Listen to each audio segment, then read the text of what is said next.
पितृपक्ष में भूल कर भी ना खाएं। यह चीज नहीं तो पूरा जीवन ही बर्बाद हो जाएगा। घर से सुख समृद्धि हमेशा के लिए घर छोड़कर चली जाएगी और आपके पितृदेव जी आपसे नाराज हो जाएंगे।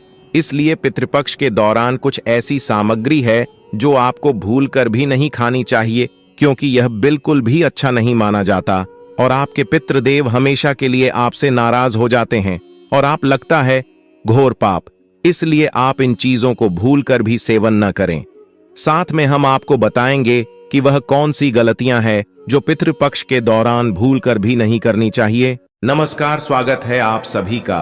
पितृपक्ष के दौरान भूल कर भी ना खाएं। यह 5 चीज नहीं तो नाराज हो जाएंगे।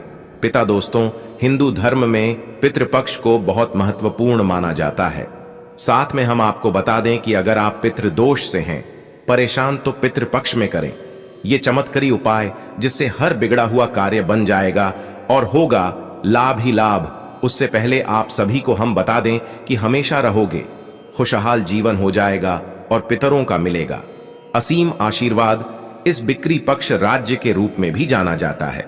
यह पूर्ण अवधि मित्रों को समर्पित है। हिंदू कैलेंडर के अनुसार इस साल पितृपक्ष दिन मंगलवार 17 सितंबर 2024 को शुरू हो रहे हैं। वही इनका समापन 2 अक्टूबर 2024 को होगा। बता दें, पूर्णिमा तिथि पितृपक्ष की शुरुआत और अमावस्या तिथि इसके समापन का प्रतीक है। ऐसी मान्यता है कि इस दौरान पितरों का श्राद्ध कर्म करने से उन्हें मोक्ष की प्राप्ति होती है। सनातन धर्म में पितृपक्ष का विशेष महत्व है। पितृ के पक्ष के दौरान पितरों का दर्पण, श्रद्धा और पिंडदान किया जाता है।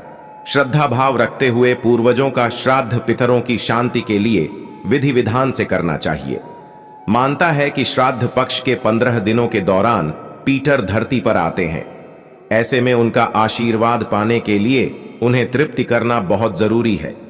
दौरान पितरों की आत्मा की शांति के लिए कई तरह के उपाय को करने के साथ ब्राह्मणों को भोजन करना शुभ माना जाता है। अगर आप अपने पितरों को खुश देखना चाहते हो भाई बहनों, अगर आप अपने पितरों को खुश देखना चाहते हो तो सच्चे हृदय से इस वीडियो को लाइक जरूर कर दीजिए और कमेंट बॉक्स में हर हर महादेव जय भगवान विष्णु अवश्य ही लिखें, जिससे कि आपकी पुकार सीधी आपके पितरों तक पहुंच जाएगी। और इस वीडियो को आप सभी ज्यादा से ज्यादा शेयर करें, जिससे कि आपसे आपके पुत्र भी इससे प्रसन्न होंगे और आपकी सभी मनोकामनाएं, इच्छाओं को वह पूरा करेंगे। पितृपक्ष के दौरान खानपान का विशेष ध्यान रखने की जरूरत है। आइए जानते हैं पितृपक्ष के दौरान कौन सी सब्जियां नहीं खानी चाहिए और कौन से काम नहीं करने चाहिए। सबसे पहले तो इस बात का ख्याल रखें कि जो व्यक्ति श्रद्धा क्रिया करता है उसे बाहर के बने खाने का सेवन नहीं करना चाहिए। उसे व्यक्ति को 15 दिन तक सात्विक भोजन ही करना चाहिए। दरअसल धार्मिक दृष्टि से बाहर का खाना अशुद्ध माना जाता है। प्रिय मित्रों, वीडियो में आगे बढ़ने से पहले मेरा आप सभी से अनुरोध है कि अगर आप लोग भी चाहते हैं कि भगवान विष्णु और माता लक्ष्मी का आशीर्वाद आप लोगों पर बना रहे हो, इस वीडियो को एक लाइक करें, हमारे चैनल को सब्सक्राइब अवश्य करें और बेल नोटिफिकेशन अवश्य दबाएं, ताकि हमारी हर आने वाली वीडियो का नोटिफिकेशन सबसे पहले आपको मिल सके। पितृपक्ष में इन चीजों का भूल कर भी ना करें। सेवन एक पितृपक्ष में मसूर की दाल का सेवन नहीं करना चाहिए। दरअसल ऐसा करना अशोक माना जाता है। ज्योतिष शास्त्र में मसूर दाल का संबंध मंगल से माना गया है और मंगल क्रोध का कारक है। इसलिए मसूर दाल का सेवन पितृपक्ष में मना किया गया है। 2 पक्का चावल, जिसे उसने भी कहा जाता है, इसका सेवन भी पितृपक्ष में वर्जित माना गया है। पूजा पाठ के काम में अरवा चावल का इस्तेमाल किया जाता है, जिसे कच्चे चावल के नाम से भी जाना जाता है। इसका सेवन आप कर सकते हैं। 3 शास्त्रों के अनुसार इस दौरान मूली और गाजर का सेवन नहीं करना चाहिए। दरअसल मूली और गाजर को अशुद्ध माना जाता है। पूजा पाठ में इनका इस्तेमाल भी वर्जित है। दरअसल इस सब्जियों का संबंध राहु से होता है। 4 शास्त्रों में अरबी का सेवन भी पितृपक्ष में वर्जित माना गया है। इसलिए इस दौरान अरबी और करेला को सेवन भूल कर भी न करें, वरना आपके पिटारी आपसे नाराज हो सकते हैं। दूध का सेवन नहीं करना चाहिए। हालांकि आप जिस दिन पितरों की तिथि है उसे दिन उनके नाम का खीर बना सकते हैं। दरअसल खीर को पितरों का भजन माना गया है, इसलिए खीर का सेवन आप कर सकते हैं। 6 भूल कर भी पितृपक्ष के दौरान किचन में लोहे के बर्तन का इस्तेमाल भूल कर भी नहीं करना चाहिए। इस दौरान लोहे के बर्तन में खाना नहीं बनना चाहिए। धार्मिक मान्यताओं के अनुसार पितृपक्ष में लोहे के बर्तन में खाना बनाने से पितृ नाराज हो जाते हैं। दरअसल पितृपक्ष के दौरान पितृ लोहे के बर्तन में खाना बनाने से तृप्त नहीं हो पाते हैं। यही वजह है कि इस दौरान लोहे के बर्तन का इस्तेमाल न करें, इससे उनकी आत्मा को शांति नहीं मिलती है। पितृपक्ष में भूल कर भी ना करें। यह का एक श्रद्धा के दौरान दर्पण के लिए काले तिल का प्रयोग किया जाता है। इस दौरान भूल कर भी लाल या सफेद तिल का इस्तेमाल न करें। 2 पितृपक्ष के दौरान मांगलिक कार्य नहीं करनी चाहिए, जैसे विवाह, गृह प्रवेश, दुकान का मुहूर्त आदि। इस तरह के मांगलिक कार्य नहीं करनी चाहिए। साथ ही इस समय में कोई भी नया सामान भी नहीं खरीदना चाहिए। 3 पितृपक्ष में किसी से भी झूठ नहीं बोलना चाहिए। इसके अलावा किसी को अपशब्द नहीं कहना चाहिए। सट्टा खेलने, किसी के साथ छल कपट करना, इस तरह के कार्य नहीं करनी चाहिए। ऐसा करने से पिटारी नाराज हो जाते हैं। साथ ही पितृपक्ष के दिनों में ब्रह्मचर्य का पालन करना चाहिए। पर यदि कोई जानवर, साधु आता है तो उनका अपमान ना करें। इन लोगों का अपमान करने से आपके पिता आपसे नाराज हो सकते हैं। साथ ही घर की चौखट पर यदि कोई गाय, कुत्ता, भिखारी आता है तो उनका अपमान भी ना करें। 5 श्राद्ध करने वाले को बाल, नाखून और दाढ़ी नहीं खटवानी चाहिए। चलिए दोस्तों, अब जानते हैं कि पितृपक्ष में क्या करना चाहिए। एक पितृपक्ष में प्रतिदिन पितृ गायत्री मंत्र का जप अवश्य करें। पितृदोष से मुक्ति मिलेगी। 2 प्रत्येक श्रद्धा वाले दिन गाय, कुत्ते, चींटियां और कौन को भी भोजन प्रदान करना चाहिए। इन चीजों की भी है मनाही। ऐसा माना गया है कि पितृपक्ष के दौरान सरसों का तेल, झाड़ू और नमक खरीदने से व्यक्ति को त्रिदोष लग सकता है, जिस कारण व्यक्ति को कई तरह की समस्याओं का सामना करना पड़ता है। ऐसे में आपके ये सभी चीजें पितृपक्ष से पहले ही खरीद कर रख लेनी चाहिए।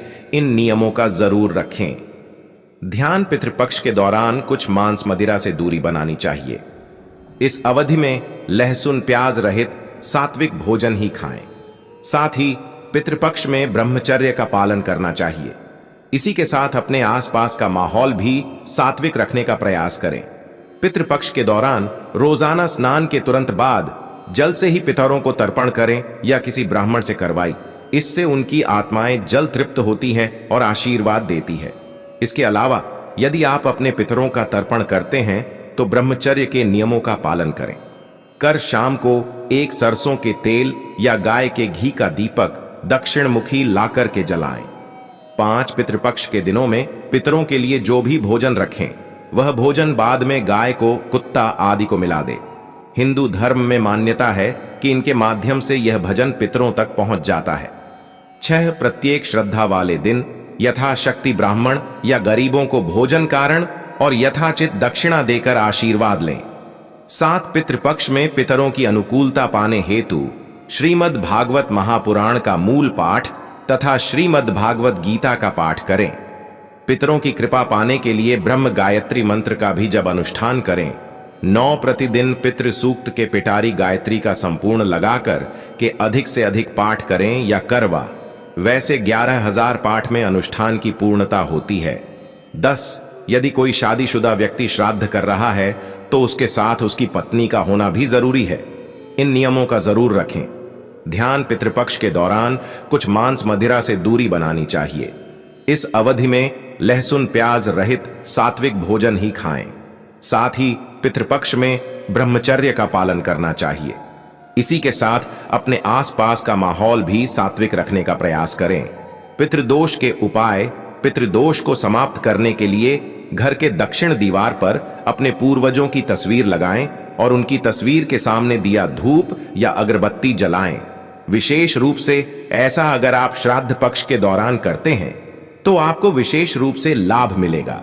इसके अलावा पितृपक्ष में रोजाना घर में शाम के समय दक्षिण दिशा में तेल का दीपक लगाएं। ऐसा रोजाना भी कर सकते हैं। इससे पितृदोष खत्म हो जाता है। पितृपक्ष शांति के लिए रोजाना दोपहर के समय पीपल के पेडिएच की पूजा करें। पितरों को प्रसन्न करने के लिए पीपल में गंगा जल में काले तिल, दूध, अक्षत और फूल अर्पित करें। पितृदोष शांति के लिए ये उपाय बहुत कारगर है। पितृदोष को समाप्त करने के लिए पितृपक्ष में भगवान शिव की रोजाना पूजा करें। पितृदोष के बुरे प्रभाव से बचने के लिए 5 मुखी, 7 मुखी, 8 मुखी और 12 मुखी रुद्राक्ष एक साथ धारण करें। यदि ये उपलब्ध न हो पाए तो आप नवग्रह रुद्राक्ष माला भी धारण कर सकते हैं। वहीं पितृदोष के निवारण के लिए पितृपक्ष में और अमावस्या पर पितरों के निमित्त भोग लगाएं और पितृ स्तोत्र का पाठ करना चाहिए। अगर आप आर्थिक समस्या से परेशान हैं तो इस सर्व पितृ अमावस्या के दिन पितरों को खीर का भोग लगाएं। उन्हें दूध और चावल से बना खीर और पूरी अर्पित करें। यदि भोजन चांदी के बर्तन में परोसा जाए तो ज्यादा शुभ होगा। पितरों को खीर पूरी चढ़ाने के बाद 21 कन्याओं और 7 बालकों को खीर पूरी खिलाएं। ऐसा करने से पितृ प्रसन्न होते हैं, साथ ही घर में धन धान्य आता है। इससे परिवार के लोगों की आय का स्रोत भी बढ़ता है। अगर किसी की शादी नहीं हो रही है, बार बार रिश्ता टूट जाता है, तो इस समस्या से छुटकारा पाने के लिए पितृपक्ष में नारियल का टोटका अपनाएं। इसके तहत चींटियों के बिल के पास 3 नारियल के गोले जमीन में दबा दें। इससे परेशानी दूर हो जाएगी। अगर आपका कोई काम नहीं बन रहा है या कोई मनोकामना अधूरी है तो आप पितृपक्ष पर इसके लिए उपाय कर सकते हैं। इसके तहत आपको 1.25 पाव कच्चा दूध लेकर नीम, पीपल और बरगद की त्रिवेणी में अर्पित करना होगा। दूध चढ़ाने के बाद वृक्ष की 7 बार परिक्रमा करनी होगी। इस दौरान आप ओम नमो भगवते वासुदेवाय मंत्र का जाप करें। अगर आपके घर में कोई काफी बीमार है तो आप पितृपक्ष की चतुर्दशी के दिन रोगी के सिरहाने एक लाल पोटली रख दें। थैले में 100 ग्राम गेहूं के दानों के साथ 1 रुपए का सिक्का और एक कील बांध कर रख दें। अब अगले दिन सुबह इस पोटली को पीपल के वृक्ष की जड़ में गाड़ आए। आते समय किसी से कुछ बोले ना। ऐसा करने से जल्द ही स्वास्थ्य लाभ होगा। मनोकामनाओं की पूर्ति के लिए पितृपक्ष में रोजाना पीपल के वृक्ष पर दोपहर में जल, पुष्प, अक्षत, दूध, गंगा जल, काले तिल चढ़ाएं और स्वर्गीय परिजनों को याद करें। ऐसा करने से पितृगढ़ प्रसन्न होते हैं। अगर किसी की कुंडली में पितृदोष है तो पितृपक्ष के सोमवार को प्रातः काल में स्नान कर नंगे पैर शिव मंदिर में जाएं। अब शिवलिंग पर आर्क के 21 पुष्प, कच्ची लस्सी और बिल्व पत्र चढ़ाएं। इससे दोष दूर हो जाएगा। अगर आपके काम बिगड़ रहे हैं और लाख कोशिशों के बावजूद कामयाबी नहीं मिल रही है तो पीपल तथा बरगद के पेड़ लगाएं। साथ ही विष्णु भगवान के मंत्र का जाप करें। ऐसा करने से कार्यों में फंसाव दूर हो जाएंगे। पितृ अमावस्या के दिन बबूल के पेड़ के नीचे पितरों के लिए भोजन रखने से पूर्वज खुश होते हैं। इससे बुरी नजर से भी बचाव होता है। जॉब ऑफ बिजनेस में सफलता पाने के लिए पितृ अमावस्या के दिन कच्चा दूध, 2 लौंग, थोड़े बताशे और काला तिल चढ़ाएं। ऐसा करने से आपकी सारी समस्याएं दूर हो जाएंगी। पितृपक्ष की पौराणिक कथा। पितृपक्ष की पौराणिक कथा के अनुसार जोगे तथा भोगे 2 भाई थे। दोनों अलग अलग रहते थे। जोगे धनी था और भोगे निर्धन। दोनों में परस्पर बद्धा प्रेम था। जोगे की पत्नी को धन का अभिमान था, किंतु भोगे की पत्नी बड़ी सरल हृदय थी। पितृपक्ष आने पर जोगे की पत्नी ने उससे पितरों का श्राद्ध करने के लिए कहा तो जोगे इसे व्यर्थ का कार्य समझकर टालने की चेष्टा करने लगा। किंतु उसकी पत्नी समझती थी कि यदि ऐसा नहीं करेंगे तो लोग बातें बनाएंगे। फिर उसे अपने मायके वालों को दावत पर बुलाने और अपनी शान दिखाने का यह उचित अवसर लगा।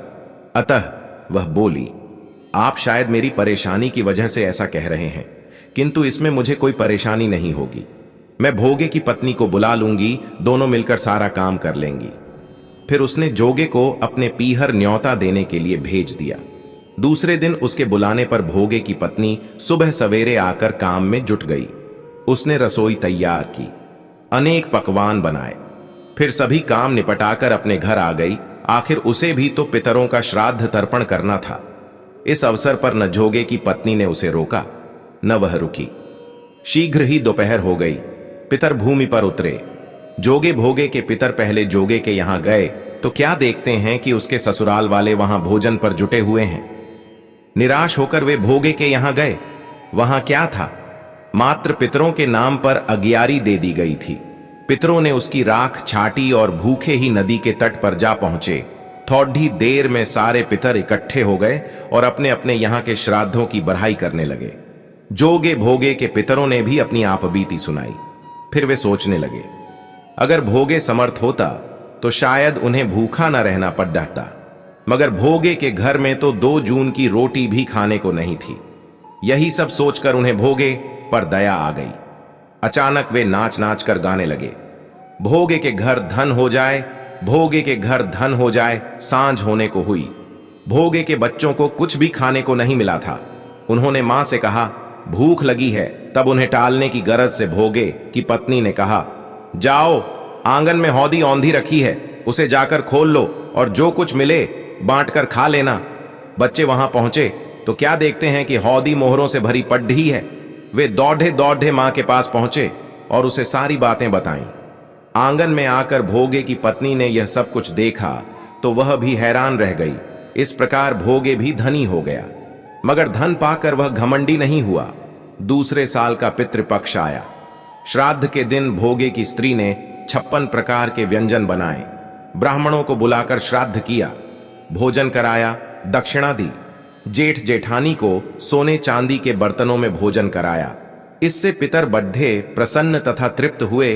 अगर आपको यह वीडियो अच्छा लगा है तो आप इस वीडियो को हर एक माता बहन तक जरूर शेयर करें, जिससे कि भारत में यह वीडियो हर एक व्यक्ति तक पहुंच सके और वह इस वीडियो से लाभ ही लाभ उठा सके। माताएं बहनों, अगर आप अपने पितरों को खुश देखना चाहते हैं तो इस वीडियो को सच्चे हृदय से लाइक अवश्य ही कर दीजिए और हर एक ग्रुप आपको भेजना है वहां भेजिए, मतलब ज्यादा से ज्यादा इस वीडियो को आप हर एक जगह फैला दीजिए।